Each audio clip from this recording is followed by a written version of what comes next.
All right. How's it going? I hope you're doing well. My name is Kevin Liu. I'm a senior majoring in marketing. Basically, my question was, I asked if you've ever been like tested in life, whether that's from like a manager or like a CEO, and how'd you react? Got it, man. That's a super loaded question because I feel like you're tested every day, right? I kind of catching the back end. I would 100% agree.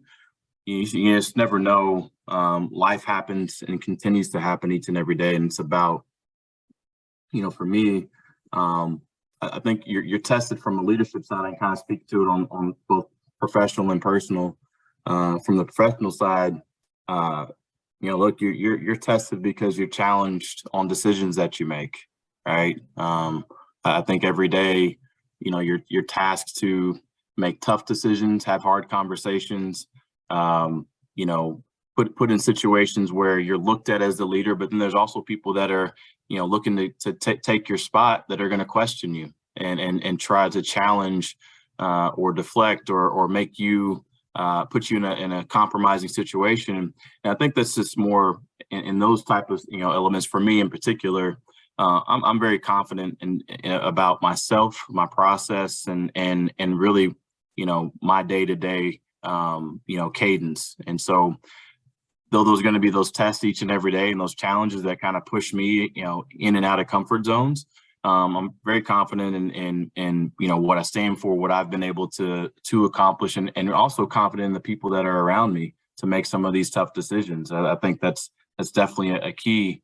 But I would say you're tested every year. Is when I'm speaking from a legends and kind of perspective. Every year we're kind of put in a spot of how are we going to hit these goals, right? How are we going to make sure our client is put in the best position to win, and so constantly you're trying to solve those problems. Our company is built on basically finding solutions, and so I think really how we are embodied and what we thrive most in is being tested. So I would say, from the professional side, that's something that comes with the territory, and something that you kind of want to welcome, because there's competition around you. There's people that are always trying to figure out ways to do it bigger, better, faster than you. And so, you have to make sure that you're adapting to the times, but also finding ways to differentiate yourself in order to continue to stay ahead. On a personal sense, I'm at home right now, and so I got 3 girls. I'm tested every day by them, right? So whether it is stuff at school or right now it's like our birthday month, so I'm tested on what does my bank account look like? So how many birthday presents are we buying right now? But in all seriousness, I think life in general is going to test you. It is, what have you been doing in preparation for those moments to be tested, and how do you overcome adversity in those moments to continue to push yourself and get better. And so I think daily is, as long as you're embracing it, knowing that there's a challenge ahead of you, it puts you in a spot where you can continue to grow and get better. Awesome. And if I could ask a follow-up question as well. Yeah. You. So a little context: as a senior, I'm still currently looking for a job, and I know other students in this class are looking for internships and further opportunities for either the summer or just job experiences. So I just wanted to ask both of you, what's one piece of advice that you would give to a college student? Want me to start? Here's what I did, and that's funny. I was at Northwestern last week, 2 days with some of the biggest executives in the world, 2-day kind of think tank. And that question was asked. It was asked because there were Kellogg MBA students in the back. Somebody asked that question. And the answer was, do things nobody else wants to do. And it was a brilliant answer. It's not only at your first job, but raise your hand through your career when there's an assignment, or when there's a role that might be in a city you don't want to move to, or whatever it might be. Some of the most successful people I know raised their hand to take on assignments that nobody else wanted and killed it.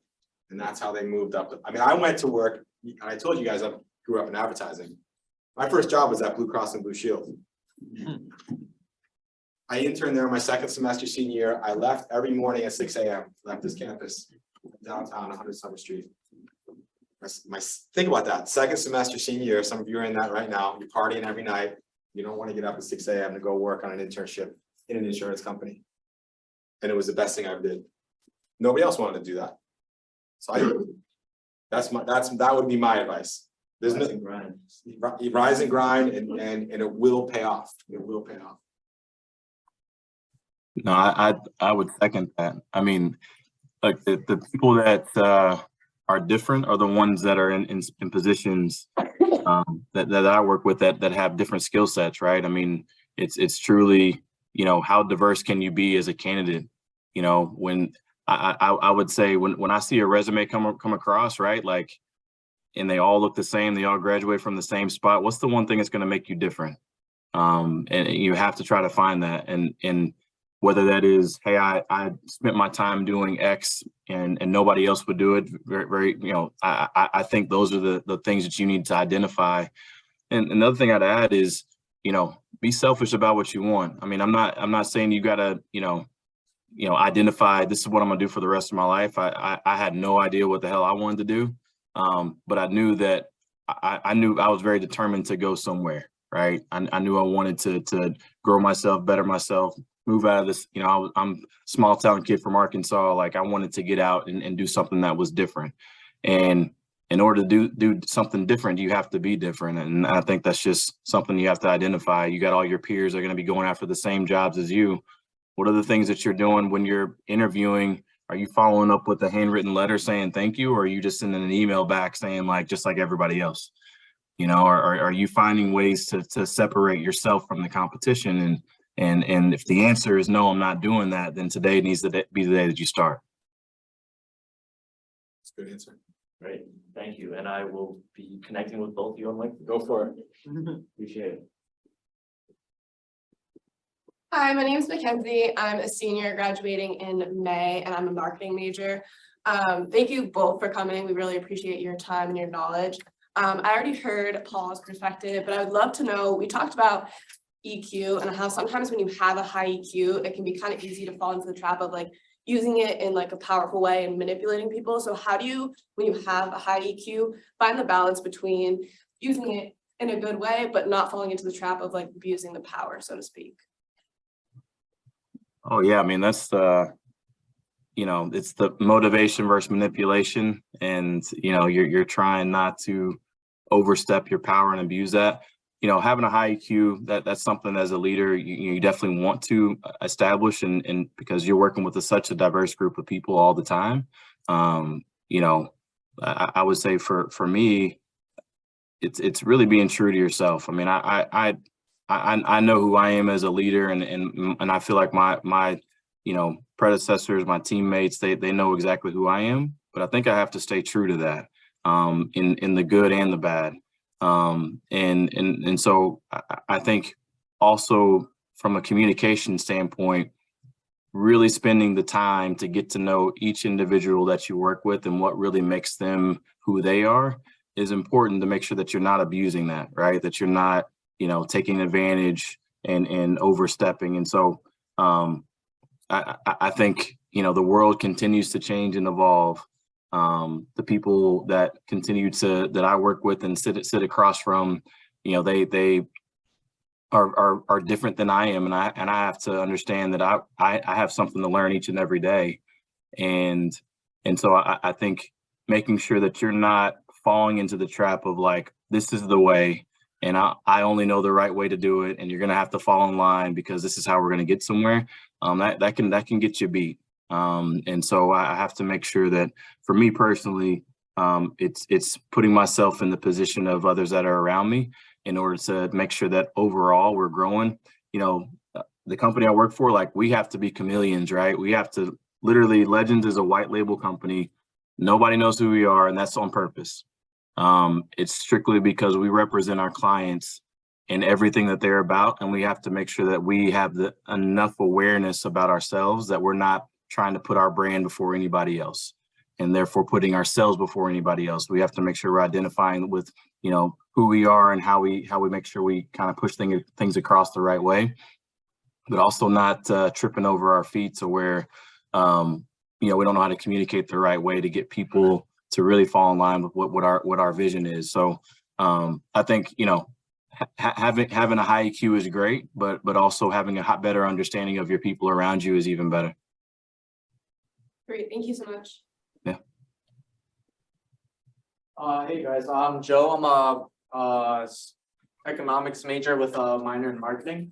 You mentioned before that someone with like high self-awareness like can usually use that to their advantage and use that for nefarious acts. I was just wondering like if you could like, talk more than that and like possibly like provide an example of like a named person who has like that in your experience. Oh, boy. Let's see. I mean, I think that the bigger the company, the bigger the boardroom, the bigger the executive, they have the, do you guys watch Succession? I'm gonna use an artificial scenario.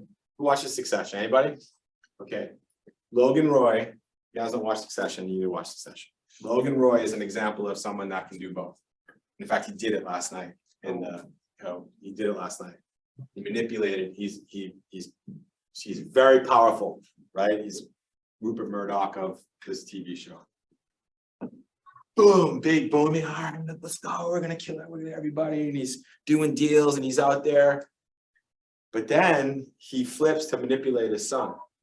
Oh, right? And again, like when you have a sense of not only your own emotional intelligence, but other people's emotional intelligence and the art of seduction and all of these things that are like things that you should learn at some point. Read all Robert Greene's books if you want to learn 48 Laws of Power, Art of Mastery, 33 Strategies of War, and the best one is The Art of Seduction. It isn't just romantic seduction, it's selling. It's my favorite sales book, full stop, period. It's called The Art of Seduction. And it's all based on emotional intelligence. And it's understanding your impact on people, but how to manipulate people. And that's what he does on the show last night. So my advice would be to watch a good show. But he uses his power and his son's, they call them thumb screws, to get him to do what he wants him to do. And it was not because he loves his kid. He was trying to get him. Yeah. So like that's an example of like in real time, art imitating life, watching a powerful executive or somebody in a business situation manipulate somebody else because they have high EQ and they also understand other people's strengths and weaknesses. All right, thank you. And Sean, if you have a different perspective or an example you'd like to share. All I can say, go watch Succession. I'm right there with you. All right, thank you guys. Yeah. Good show. Hi, my name is McKenna. I'm a senior marketing major here at Bentley. I'm graduating in May, and my question was for both of you regarding marketing as a background, and you kind of transitioned out of that role. So what was the thing or a couple of things that made you transition from just a traditional marketing job to more of a well-rounded approach of like sales, account management, CEO background? You go first, you take it, and I'll go. Yeah, I would say for me, so yeah, marketing management major, didn't really know what I was going to be doing with that. I just kind of thought that made a lot of sense. I had a minor in real estate. And truthfully, once I got into sports, so my first job, I was selling education. I worked for the University of Penix. Like, you know, I was trying to get people to go back to school, you know, fell into really going back into sports because it was something that I was really passionate about, and really getting to understand the business. You know, there was kind of two ways to look at marketing. There was the sales side, and truly, you know, how we kind of break it down was like, are you going to be the person that kind of has that creative mindset and you want to be more behind the scenes and develop that? Or are you going to be the one that kind of sells the dream once it's already kind of put on a you know, silver platter and here you go? And, you know, I think I was told a long time ago, I had a little bit of the gift of gab and I could really talk to the wall, right? So I didn't mind putting something, you know, somebody putting something in front of me that allowed me to really talk through that. But I think over time, it was important for me to understand really the mindset of our creative teams that we continue to work with and what their vision was. And so I got to, really do both, but I just had a passion really for, talking through the evolution of some type of process, whether it was, building a new stadium or arena, or if it was, we're trying to sell season tickets, or, here's the new hot dog that's, being served at Yankee Stadium, right? So it really didn't matter what it was, but I enjoyed the sales side.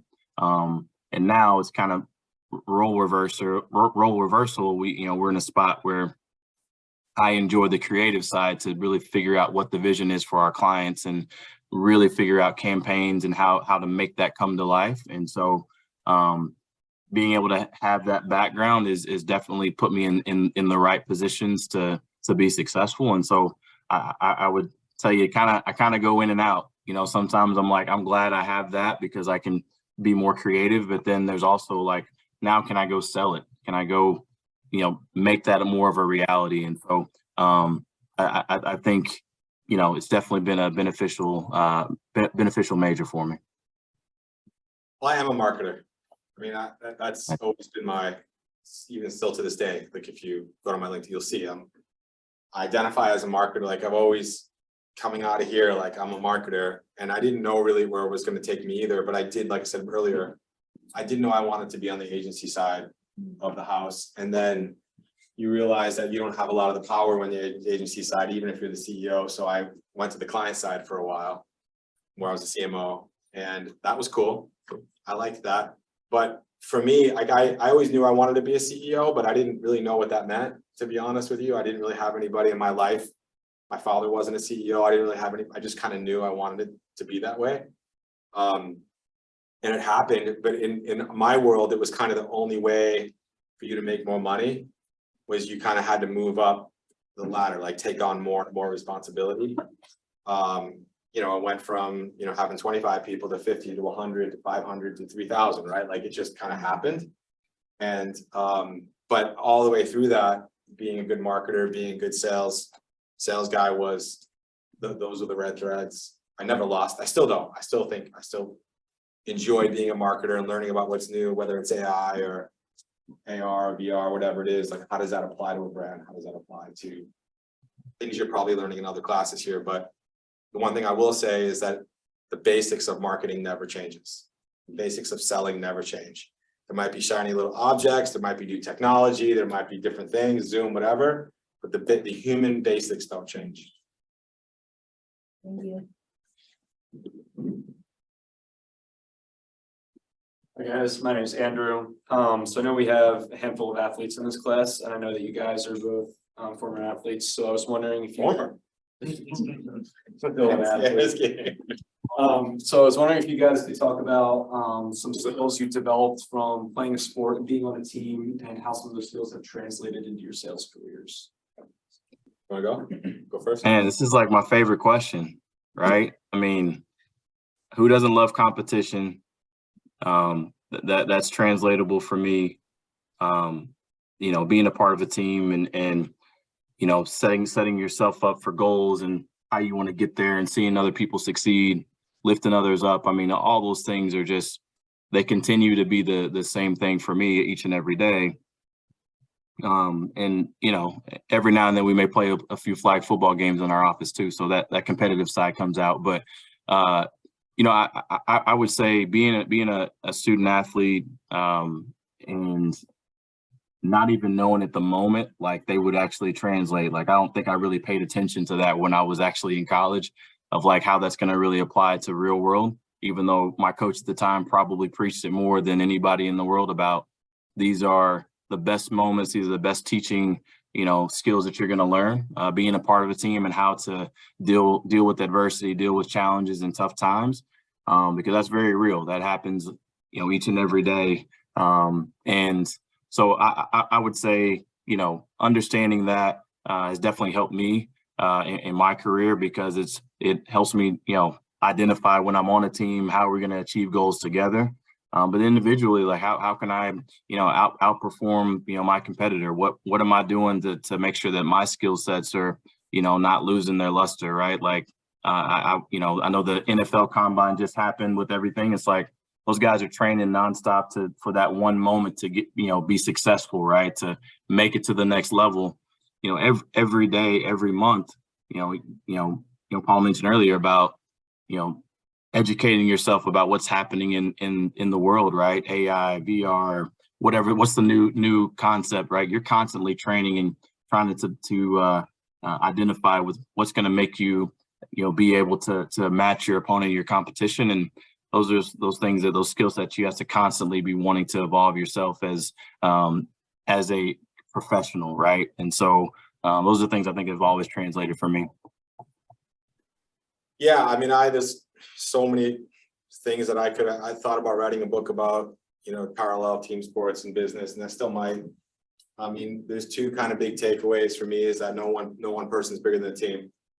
I mean, that's, if you're a team athlete, even if you play an individual sport, but you're part of a team, no matter who you are, for me, it's always no one person is bigger than the team. And when you see championship teams, whatever the sport is, and you talk to their captains, you talk to the people that I have a lot of pro athlete friends, a lot of people, hockey players, other sports, and they'll tell you that. Soon as someone tries to be bigger than the team cuts them down. And that's not what a winning team is. And the same goes for business. I mean, it can be a delicate balance when someone's out there getting press all the time, or someone has articles being written about them and they're trying to be bigger than the team will reject you. And then the second thing I'll say, and you touched on it, is learn how to lose. Learning how to win is easy. Everyone pop champagne, let's go party, everyone's going to do that. Learning how to lose is the key. And even when I coach little kids, like when they lose, my nephew plays hockey and lacrosse at Belmont Hill down the street here, and Forrest Glean, first day of practice, made varsity as a freshman lacrosse. My brother texted me at 9 o'clock in the morning, said Louis made varsity. 4 o'clock in the afternoon, he said he's in Mass General. Called him up. I said, "It's the best thing that could ever happen to you." What are you talking about, Paulie? What do you mean? I said, "You're gonna know how to deal with adversity. 15 years old, you're gonna know how to deal with adversity, because you're gonna be dealing with it your whole life." And to me, that's the biggest takeaway from as it relates to sports for me. Team sports is learning how to deal with adversity, and no one person is bigger than the team. Those are two things that I take away. It's great. Thank you guys so much. Yeah. Hi, my name is Lillian. I'm a junior majoring in management. So in class today, we talked a lot about emotional intelligence, and in the recent chapter, we learned a lot about negotiating. So I was wondering if you could tell us more about how they kind of tie hand in hand. You want me to start? You got it. All right. Yeah, negotiating. I mean, you're negotiating. Sean talked about his three kids. Like, you're negotiating with them constantly, as I am with my daughters. Yeah, I mean, it's, for me, selling and negotiating are one and the same. And I try to use a tool called tactical empathy. It's not that complicated, but it's really kind of trying to understand where the other person's coming from. And the best part about a negotiation is that other person needs to feel heard. Even if you completely disagree with that person. I did it to someone the other day. It was like a Jedi mind trick. Right? I knew they were coming in hot. They knew I was going to come in hot, and I didn't come in hot. And I just said, let them go, let them go, let them go, let them go. And all I did was play back exactly what they said. So what I hear you saying is X, Y, Z, A, B, C. They're like, that's right. All right. So now I had them, like, they felt heard. And then from there, I would go on and talk about my point of view or my position. There's another great book, Never Split the Difference, by a guy named Chris Voss, former FBI hostage negotiator. He talks about that a lot. And really, negotiating is about listening. It's not about talking, it's about listening. So and so is selling, right? So that, to me, that's the parallel. Yeah, I mean, one thing I would add, and I always say this, selling to me is, it's an away game. It's an away game sale. Like, when you're dealing with people and different personalities, you can always definitely lead with yourself and what you feel like is the right answer. But what I would tell you is, people feel a lot more comfortable when they feel like they're on their turf and they're able to give their opinions. And much like Paul said, once you let somebody kind of voice and feel heard, then you're able to really apply all right, let me make sure that I'm kind of hearing you right and correctly. And I always kind of think it's an away game. I personally, like, my office is at AT&T Stadium, and a lot of times it's like, man, like, hey, why don't you come to my office and let's try to negotiate a deal, right? And I always try to coach my sales team a lot on this. I'm like, instead of you do that, go to them. Go in front of them and allow them to feel comfortable to be able to give you all the answers, right? People come to our venue and they feel like immediately you got to buy something. And sometimes that definitely works to our disadvantage versus our advantage. And what really happens when we get more in tune and in depth with somebody on their own turf, allow them to really open up. It allows us to really finally dive in and be the expert. And so I always think about selling in my perspective is truly a away game. Like, how can you get in that comfort zone with the buyer, a prospect, my 3 daughters, whatever, right? Allow them to feel like they're comfortable, they're in a good spot. And now when you really have some opportunities to move forward, how do you make sure that you're the expert in that moment and give them everything to allow them to make the best decisions possible? Hello guys, my name is Joe Rivers. I'm a junior here, marketing major. My question is to both of you. What's the biggest hurdle you face in your career? And what have you learned from it, particularly from a leadership perspective? I mean, for me, the biggest hurdle in my world is politics, and dealing with corporate politics is, probably aged me faster than I wanted it to. I mean, advertising is very political, very cutthroat. It's kind of a Game of Thrones, to get to where I got to. And unfortunately, it takes some people out along the way. And that I would say those, for me, that was always the hardest, still is the hardest part of my leadership journey is the people side of it. Like, I can sell, I can win business, I can think of great ad campaigns, I can make people a lot of money. But the part about, like, and someone said it earlier about people trying to take you out, or always looking over your shoulder, like, who wants your station, right? Because company's a pyramid. there's only so many seats as you get to the top of that pyramid, and everybody wants those seats. So there's always somebody coming for you. To me, for me personally, that has always been the hardest part of my career. And I am a competitive guy, and that plays into it. So when I feel like I'm being attacked, I don't sleep. That's and I'm gonna flank you and hit you back. But that, unfortunately for me in my career, that's been the hardest part. So I'm gonna be really, this is trust tree, and I feel like I can be very open and vulnerable with this group. Known Zeb for a long time, but I think this is a very true statement. And as it pertains to me, I would say the biggest challenge or hurdle for me is really in my industry, from a leadership standpoint. There's just not a lot of people of color really in our industry that are leaders, right? And so that's definitely been a situation that not only have I learned to, and I'm not going to say deal with, because I believe that that the change is inevitable, and it's going to continue to put myself in a position to change that dynamic. But that's a reality. I would say that there's not a lot of people that look like myself, men, women, and included, in leadership spots. Now, fast forward 5 years from now, I would love to say that that's going to definitely change. But I would say in my early part of my career, that's always kind of been, that's what the room looked like. The room was different, and so for me, it's always been something that I put my head down and make sure that I can verify that I'm meant to be in these certain circles or rooms, and puts myself in a spot, right? If you look at legends as a whole, right, I can count on my hand how many, senior level executives there are that are of color or that are women. And that definitely needs to change. It's something that we address, but that goes across the board to a lot of organizations within sports. Why that is, don't really know. I don't have that answer for you, but I can tell you that I'm determined to make sure that changes. And so, but that's definitely been a hurdle. it's one of those situations that nobody really voices.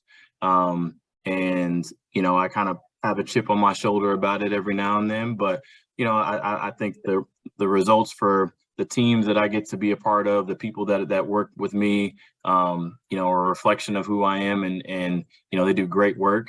And, you know, knowing that will, you know, their success is mine. And so, you know, I would say early days, that was a tough thing to kind of get through, but, you know, change is on the way. Thank you, appreciate it. Thank you, back. Right. Hi, gentlemen. Name is Andrew. I'm a senior here at Bentley. I'll be graduating in May. I have an economics degree with a concentration in management. Question to you guys, there seems to be a big trend of rise and grind, work hard and don't stop. And while I think those are positive aspects, how do you guys, especially as leaders, manage your work-life balance in a time where you're expected to put in 50 plus, 60 plus, 70 plus hours a week to build your empire? Well, I think there's two parts to that question. The first one is no one's forcing you to do anything. You can do whatever you want. You don't have to work a job that requires you to do 50, 60, 70 hours a week. You can find a role that where you can probably make good money. So I think that's, you know, first I'll say is you have agency in what you choose to do in your life. I knew going into advertising, I was going to work 100-hour weeks. I chose to do that, right?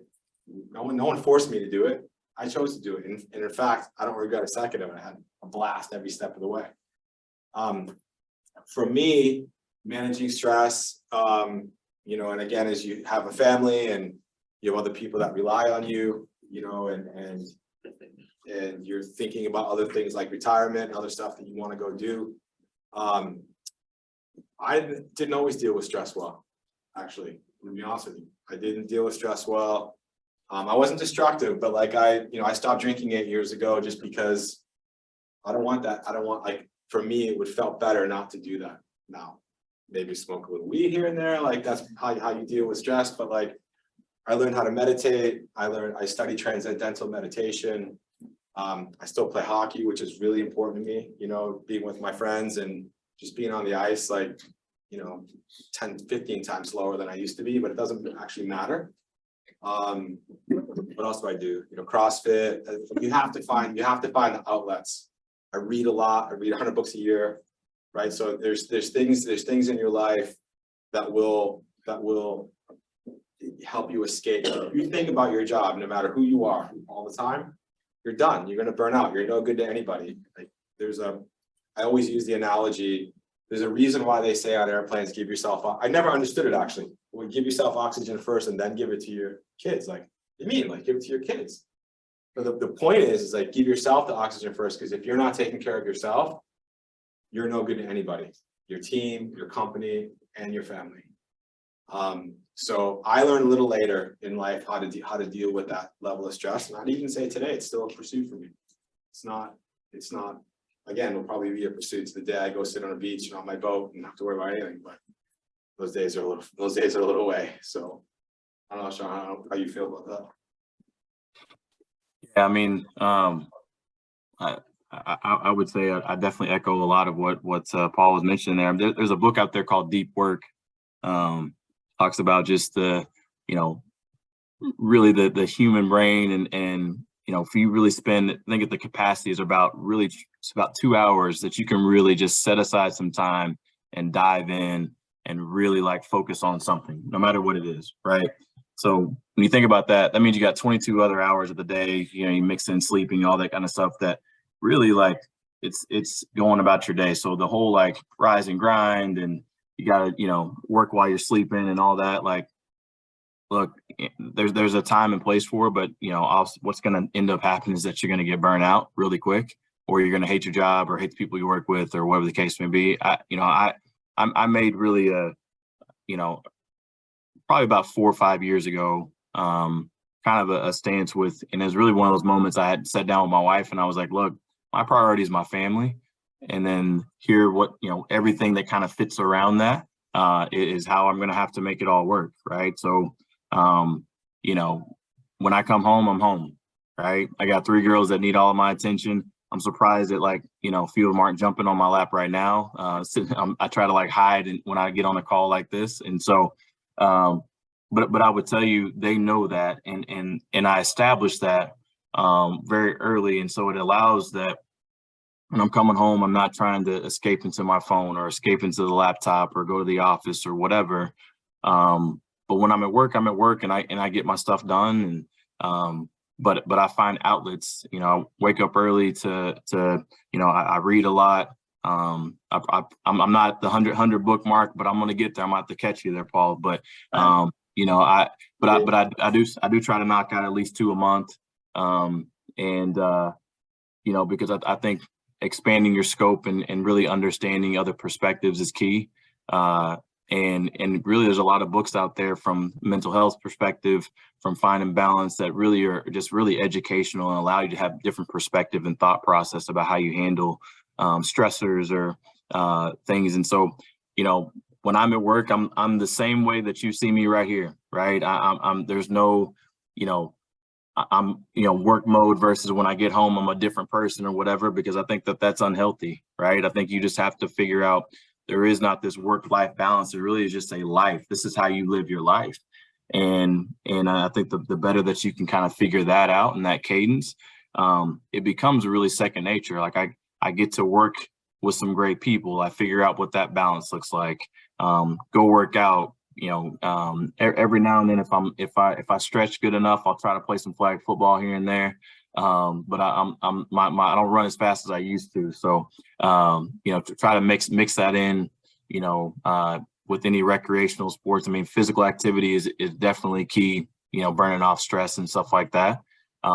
Spending time, I spend a lot of time in scripture, and so I do that as well. But again, just finding moments where I can just really kind of get away. And then once, if email comes across, I can answer. Phone call comes across, I can take it and do that. But I'm not putting all my eggs in the basket of like, this is life or death if I don't, get this done. Right. And I think once I've kind of, ingrained that in how my day-to-day was going to look, what I start to see is now my team kind of has realized how to do that, which has been very helpful. But yeah, I think the grind is really only what you make it. That's a choice. If you want to sit there and work nonstop every hour of the day, that's on you. But I don't think you'll last that long, right? Or you'll be drinking about 10 Red Bulls a day. So I don't know if that's a healthy thing either. Two things have changed over the last, let's say, 5 to 10 years. One is the pandemic accelerated this. In my companies that I run, I treat people like adults. It doesn't matter if you're first year or 20 years. You come to the office when you come to the office, get your work done. If you don't get your work done, it's going to show, right? That's number one. Number two is that the conversation around mental health has come out into the open, right? My dad's generation, there would never be vulnerability around, mental health and having dark thoughts or, I'm not doing well. And, COVID really affected me. I was be vulnerable with you guys, it really affected me. And being able to have conversations like that in the open, including in the workplace, we would have people, we'd have come together, like, talk, how's everybody doing? Like, take care of each other. Like, you take care of your friends, take care of people you work with too. We see it in sports now, right? Athletes coming out saying that they're suicidal when they enter the sport, whatever it is. I love that conversation is coming out to the forefront because there's a great book called Outlive by Dr. Peter Attia, just came out last week, calls it the 4 horsemen of what basically kills us. And the 4th one is mental health, not dealing with our mental health. So my advice to you is, as you start your career, develop good habits early. Because once the bullets start flying and the pressure starts hitting you, whether you're working 40 hours a week or 60 hours a week, still gonna be pressure. Go read Atomic Habits. Right. Yep. Atomic Habits. Cool. Yeah, thank you, gentlemen. I appreciate it. Thank you. Thank you very much. You're welcome. Morrison, so, this one here, I'm a management major considering entrepreneurship.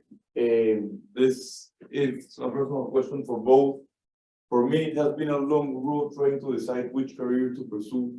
Since high school, I've taken vocational tests and I've changed my mind lots of times in which career I was going to pursue after graduating. So my question is, in what stage of your life were you sure about what career you were going to pursue, and what is it that you most enjoy about it?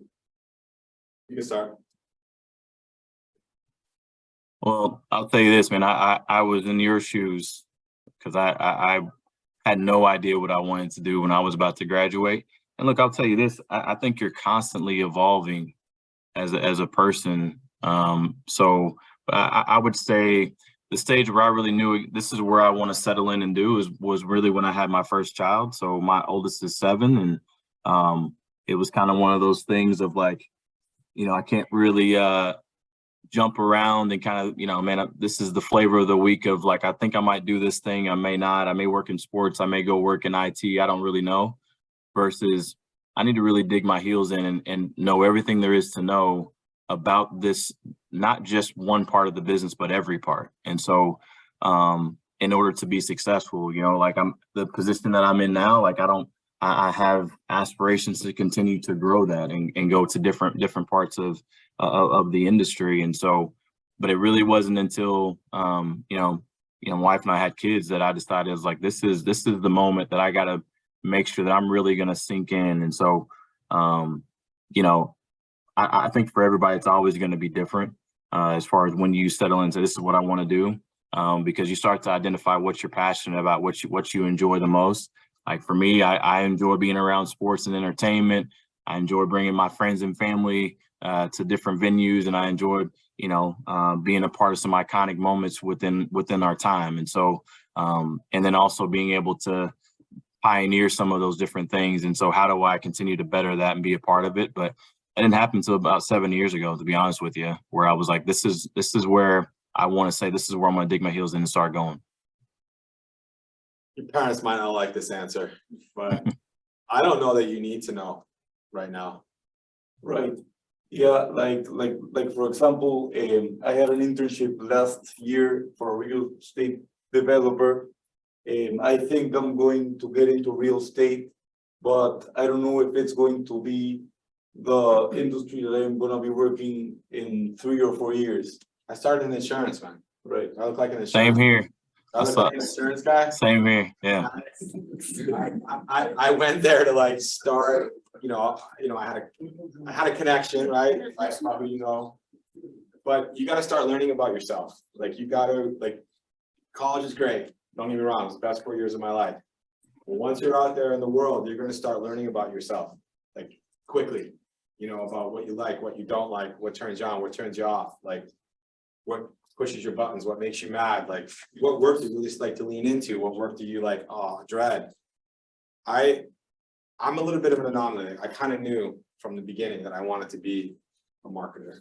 And the Me Joe Green Coke commercial and Michael Jordan Be Like Mike, like when I saw those, I was like, I want to do that. And then I came here and I sat in a cost accounting class and I realized pretty quickly what I did not want to do, which was be an accountant, because Bentley is still an accounting college, but it was like accounting when I came here. And you didn't come here for marketing, really. You came here to be an accountant. And so I learned by deduction what I wanted to do. But I spent 4 years at Blue Cross. I spent 4 years, and then I found my break and I went to the agency and moved to New York City. But I packed up and moved to New York City. I was 25. Grand Central Station, and I went, holy shit. I remember the moment, like I'll be in New York City tomorrow and I can still like go to Grand Central and I still feel it. I still feel like I'm 25 again when I do that. And those moments will happen in your life, but you don't know when they're going to happen. Real estate's an awesome industry. You could make a ton of money in real estate if you have the right people, bringing you along, and you might find out that you love it and you might find out that you hate it. But if you hate it, what is it about it, right, that you didn't like, and try to find something different. But Don't put yourself in a box. yeah, exactly. That's what I meant, but I don't know that you need to know.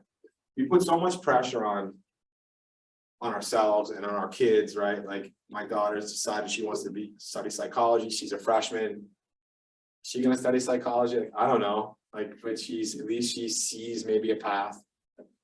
Maybe she'll go in advertising. I don't know, but like, just find out what you want to do, make some money, live your life, travel, like do things while you can do them while you're young, families like us. It's harder to do those things. You know. Thank Start you. traveling to Chuck E. Cheese, man. That's Right, what they want exactly. to do that. Chipotle. Thank you, you're welcome. We're getting the 7-minute clock. How's it going, guys? I'm Dave. I'm a junior marketing major. I want to go into advertising really bad. I love Don Draper. Don't do it. I want to be him. But my question is essentially when you're in that like room, that meeting that you're invited to, and you don't have so much authority, but you want to respect the authority in the room, and you're really passionate about an idea. How do you take that risk and essentially just speak up, even if you don't necessarily know if you should? Well, here's a little trick. Here's a little trick that I still do, depending on the room that I'm in. It's becoming rarer and rarer for me, but it's role play is not the word, but like, it's like what someone asks a question in the meeting, they're talking about something, process it as if you were going to be a part of that conversation, right? It's like, how would I answer? Like sometimes when I watch the news, they're interviewing a CEO or a politician, they ask a question. I think to myself, how would I answer that question? How would I answer that question as a CEO or on CNBC or whatever it is? So I'm role playing myself, like I'm going through reps in my brain to like, because I am going to get asked that question at some point, right? Like I am going to get interviewed about that. So how would I answer it? The same mental model applies to being in the room. Don't check out. Don't check out. Because if you check out and someone looks at you and says, what do you think? And you're caught on your heels, like happened to this young lady in the meeting with me the other day, you're screwed. You'll never get called on again. So two things: stay engaged, stay in the game. And if someone does give you the chance to see what your thoughts are, put yourself out there. If you're in a room that you're not so sure about, there's probably somebody in that room is an advocate of yours or someone that's invited you there. Before you go in the room, ask them, hey, if I have a thought, do you mind if I say something? Or if you're in the room, you're sitting next to them, hey, do you mind if I jump in? And if they're like, no, like you'll get those cues. Like those are some advice that I would give you. Yeah, the only thing I'd add, like to what Paul was saying, is like you just never know when your number is getting called. Kind of the what I kind of live by in those situations. If I know that like, hey, only 3 people speak in this meeting every time I'm in it, but you just never know. I always kind of live by the when it's time to perform, the time to prepare is past. So be prepared. You just never know. What if somebody's out sick and then they say, hey, hey Paul, like, can you take over for so and so today? Like, can you have to be ready to go, and that could be your moment. There also could be a situation where if it really identifies with you, and you're like, look, we've been talking about this for a month and I'm witnessing this live. I mean, speak up, but also be prepared to have that moment to do it. You don't want to say, hey, I have a question. What were we talking about last week? Like you have to make sure that you know exactly what you're about to say and deliver. So just be prepared. I mean, a lot of times when kind of going back earlier when we're talking about, don't be afraid to raise your hand. Those are those moments that you don't need to be afraid to raise your hand. But when you do raise your hand, make sure that you're ready to have the mic on you. Thank you guys. Hi guys, my name is Natalie Kelm. I'm a junior at Bentley, and I'm a professional sales major. I actually switched. And my question for you guys is, I deal a lot with nerves. Doesn't sound. Yeah, it actually was. Nice. So, Changing lives. Changing lives. sometimes my nerves can get the best of me, like in sports and even like in class, like we do these role plays and I always want to do it and then I get nervous so I don't do it, but then I'm like, oh, I wish I did it. So how have you guys in your career dealt with your nerves and calming your nerves? Well, Just jump. yeah, was that you say just jump? Yeah. Yeah. Well, I yeah. mean, what do you, I don't know, the, I just get nervous sometimes and like my nerves like pull me back from doing things, or like if I'm in a volleyball game, like I get super nervous and then I tense up and like, Yeah, you know. one little trick, because first of all, it'll never go away. And if it goes away, you're not playing hard enough, right? Like even the best will tell you that, like they get little butterflies, cool, they go away, you said it goes away. Whether it's 30 seconds or the first hit, whatever it is. It Have goes never away. gone away. It never goes away. I mean, I present thousands of people, I'm still on a page, like, still have it, it's still there. But a little tip someone told me a long time ago is that y'all can't see the butterflies in my stomach, can you? Can't see them. I can't see them. Only you can see, only you know they're there. They don't know they're there, so don't show them to them. That was what someone said to me a long time ago, you're the only one who can see the butterflies, I can't see it. And what is this, the saying goes like, the only regret is not trying, you know, put yourself out there, try. It seems like you are doing that, but just know that it'll never go away. Even the best in the world still get butterflies, but they also take the shot, like that kid who hit from San Diego State, they took that shot. Yeah, 1 second left. yeah, I would say, fear is not your friend. It always is going to find a way to creep in. And look, it's a good thing to have butterflies, to get nervous. But then once you jump in and you realize the water's fine, it's kind of like, all right, I'm meant to be here. All right, this is where I'm supposed to be. And so I often get nervous when I have to speak in front of, different people, especially different rooms where I'm like, maybe I've never talked to this person before. But again, it kind of goes back to, what are some things and attributes about yourself that you're confident in, and kind of stay along those lines to make sure that, you can stay in your comfort zone. But, some of the best performances come from uncomfortable situations. And I think you got to put yourself in those situations in order to continue to grow. Well, one more thing, just to build on that. So I still have a coach. I've always had a coach throughout my career. His name's Klaus. And Klaus, I had him for 20 years. He's been really important to me, really important person in my life. We talk about fear a lot. And one of the things that we would talk about is if you give, fear is just part of your posse, right? It's part of your posse. And sometimes when you start to get afraid or you start to get, apprehensive about something, just lean into it. It's like, oh, there you are. I was waiting for you.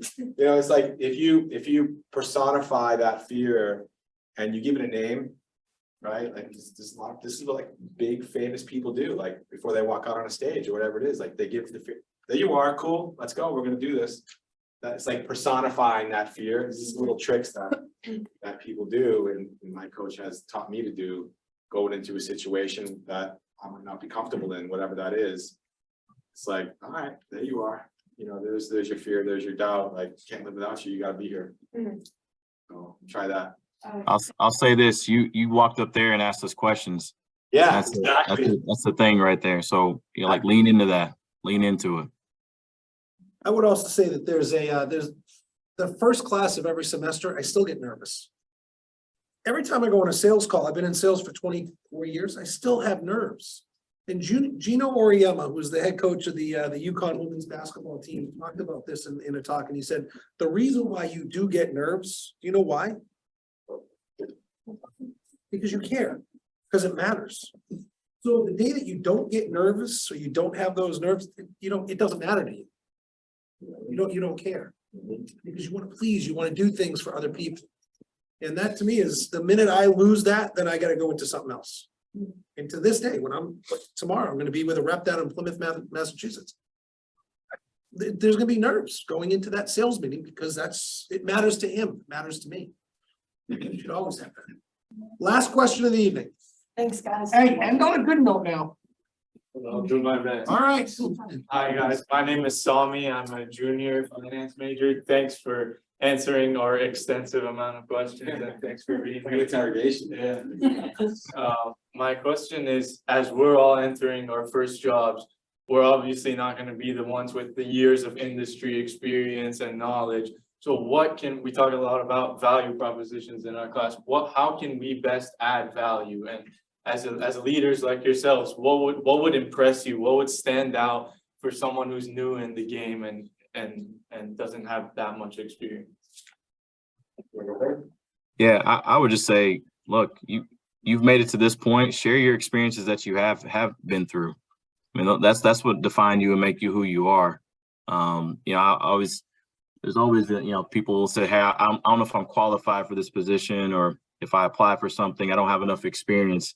And sometimes life skills and things that you've been through, you know, that kind of showcase who you are, how you face adversity. Those are going to be skill sets that, you know, will translate across so many different, you know, verticals. And so don't run from your actual story. I mean, I would definitely hang on to that and tell that. And then as you continue to build your career, that becomes part of your story, and you continue to build upon that. So I would just say lean into the fact of, you know, what has made you who you are today, and continue to kind of grow upon that. Yeah, two things. One is I look for work ethic. I look for, you know, even just in first year, you know, I look for folks that raise their hands, you know, want to be a part of something, you know, that don't shy away from things and want to be a part of, again, I said it earlier, hard assignments are always there when you need them to do things, even if it's to get coffee. Sorry to say, but like, whatever it takes, like you know, and I have a saying, even as a CEO, is that I'll never be too big to do small things, right? Like, no matter how big the company I'm running, I'll take out the trash. You need me to clean that thing, you need me to do that. Like, that's my Italian immigrant upbringing, right? That stayed with me through my career. The second thing I'll say is that, especially if you go into marketing or whatever it is, you know things that I don't know. Like, you have knowledge of digital platforms, social media, trends, memes, all the things that I sort of know about, but I'm 52. Like, I'm not cool. You're cool. Like you, and that's important. That if you go into the marketing world or whatever, that is a secret weapon for you. You all know so much more about marketing and advertising than you think you do. You just have to figure out how to weaponize it. And that's when you get up to the top of the organization. You're so far away from those things that you rely. I have folks like you reverse mentor me. You know, I would sit with 22, 23, 24-year-old folks in the agency and say, all right, like, what's cool? Like, tell me what's cool, what's happening? What's this meme about? What's that about? How are we going to apply that to this? How are we going to apply it to that? You just have to think about what that is. Like, and when you get tapped on the shoulder, make sure you go into the game. Like, to me, that's what I'm looking for. Thank you, appreciate it. Solid question, right? Solid ending to the question. Thank you. His name is Sean Penix. Reach out to him on LinkedIn. Right? His name's Paul Marobella. Reach out to him. Grab his ear. They're both here for you guys as connections. Let's give a big warm PRS 339. Thank you. I only have one question. San Diego State or Connecticut? All right, we got you. Sean, thank you, my man. Thank you so much for popping in today. All right, go take care. We'll see you.